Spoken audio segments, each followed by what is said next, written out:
Hello friends, আশা করি সবাই ভালো আছেন। আমি গত সপ্তাহে আপনাদেরকে দেখিয়েছিলাম ইজি বাইকের পুরাতন চার্জার দিয়ে কীভাবে আপনারা আইপিএস এর ট্রান্সফরমার কিংবা আইপিএস তৈরি করবেন। এবার আপনাদের কাছে আমি এবার নিয়ে এসেছি, এটা হচ্ছে আপনার সাকো স্টারবাইজার আছে না, এই সাকো স্টারবাইজারের ভিতরে যে কোডটা থাকে এই কোডটা মূলত আপনার 2 ইঞ্চি, এটাও 2 ইঞ্চি, এদিকেও 2 ইঞ্চি। ঠিক আছে, এই কোড দিয়ে আমি এখন আপনার একটা 1000 ওয়াটের মানে 1500 VA আইপিএস এর ট্রান্সফরমার তৈরি করেছি। এই যে সার্কিটটা, এটা হচ্ছে নাতাশা ইনভার্টার সার্কিট। এখানে 6 6 12টা ট্রানজিস্টর ইউজ করা হয়েছে।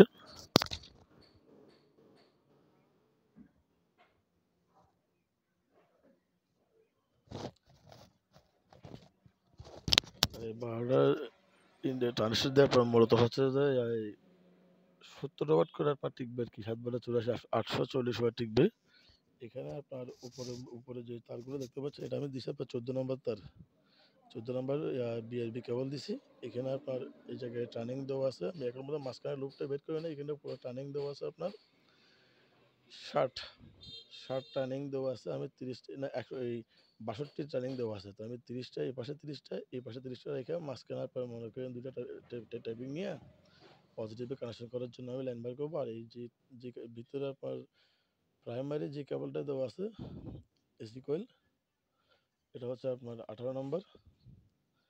এটা আপনার এখানে তার আছে আপনার 750 গ্রাম। এখানে প্রাইমারি টার্নিং আছে আপনার এই 250 টার্নিংয়ের পর আপনার 140 ভোল্ট, তারপরে আর 50 মানে 300 টার্নের পর তারপর আছে যে 280 ভোল্ট।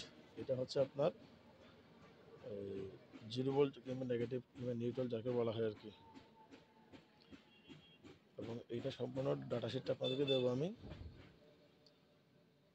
আর এই যে এখানে আপনার টাইপিংটা দেখেন, এখানে বানিশ করছি, মূলত আমি বানিশ করার পরবর্তী কালারটা এরকম করছি। এখন শুধু এখানে এই ঠিক মাছ বরাবর জায়গা, এই যে হ্যাঁ এই জায়গা থেকে মাছ বরাবর জায়গা থেকে আপনার মনে করেন পজিটিভের টাইপিংটা বের হবে আর কি।